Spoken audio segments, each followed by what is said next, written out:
Baik, perkenalkan nama saya Kadek Dipa Widiana. Saya perwakilan dari kelompok 8. Nah, di sini saya akan mendemokan hasil kerja kelompok kami. Nah, kelompok kami di sini membuat sebuah alat pendeteksi suhu yang bisa dimonitoring atau dikendalikan melalui aplikasi Blink di HP kalian dari jarak jauh. Baik, sekarang saya akan demokan. Baik, ini adalah alat yang sudah dikerjakan oleh kelompok kami. Nah, untuk sensor suhunya, kami menggunakan DHT11 sebagai sensor suhu. Kemudian untuk routernya atau wifi-nya, kami menggunakan node MCU ESP8266. Oke. Kemudian untuk jalurnya ground, kita sambungkan ke ground DHT11. Oh ya, DHT11 ini memiliki beberapa jenis ya. Ada yang kakinya 4, kemudian ada yang memiliki kaki positif dan negatif. Nah, kalau di sini VCC, DAT dan JND. Nah, biasanya ada model yang VCC itu kalau tidak salah ya plus, jadi ND itu min dan DAT ini S. Oke, jadi perhatikan ya jika kalian ingin menggunakan DHT. Kemudian G ini kita sambungkan ke ground dari DHT11. Oh, maaf.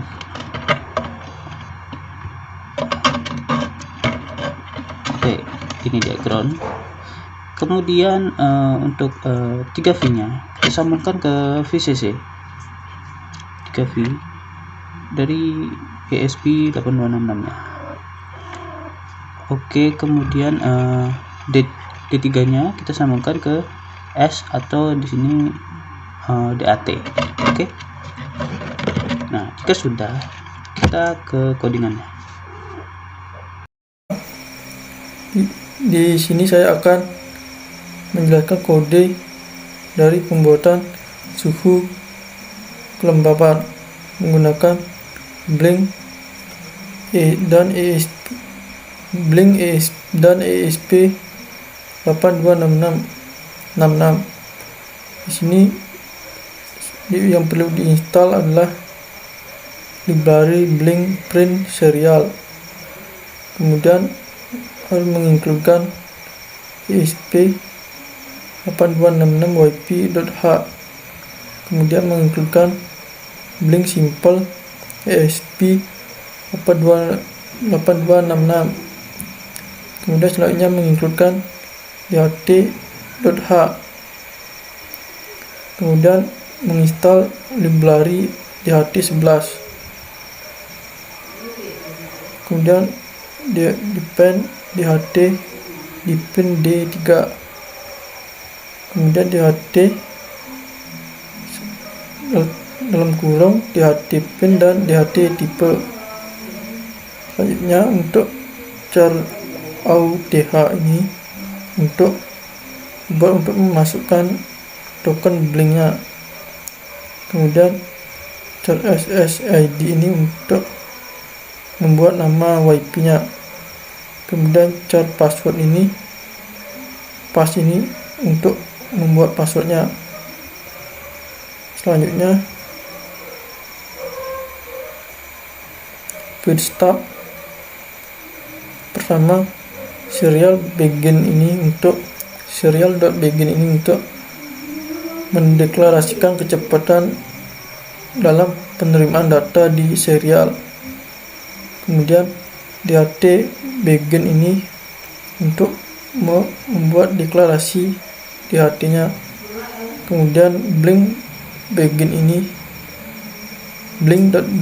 untuk membuat chart blinknya seperti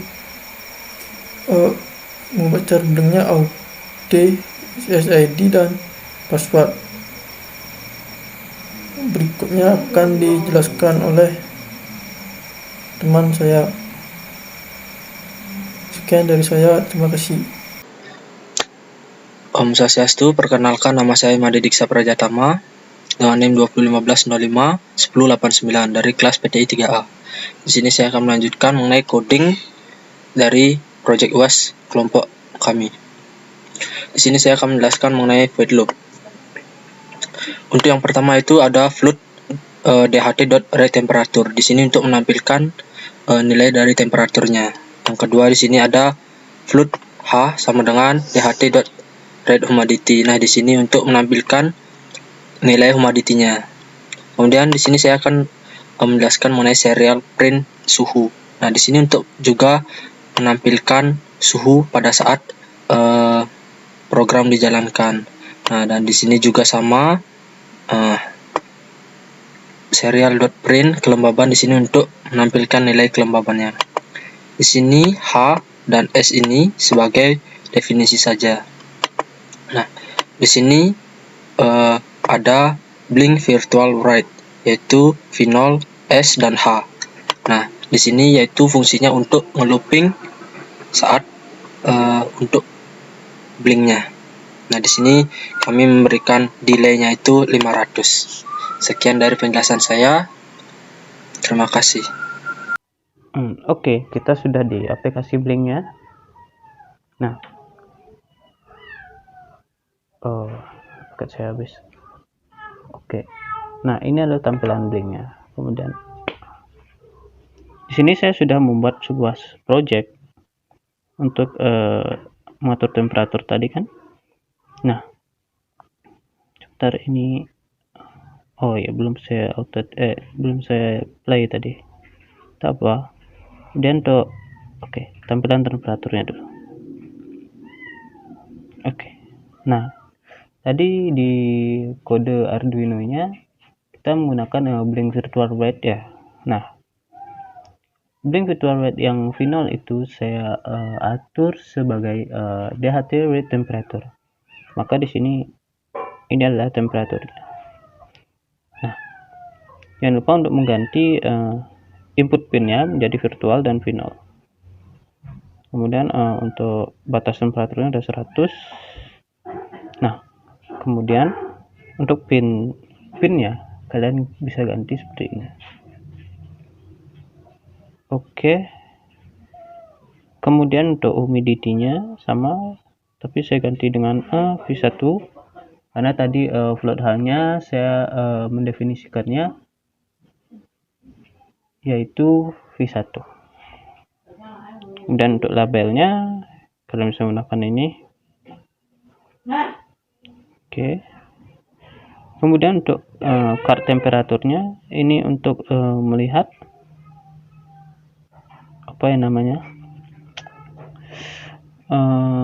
data dari temperatur yang dilihat setiap beberapa menit. Nah, di sini kalian bisa lihat aturannya. Di sini saya ganti namanya sebagai temperatur. Nah, kemudian kalian bisa show ini ataupun tidak, sama saja. Kemudian inputnya, nah ini tidak saya ubah sama sekali ya, hanya nama saja yang saya ubah. Oke. Nah, setelah itu saya akan buka dulu. Saya akan verify dulu di Arduino nya.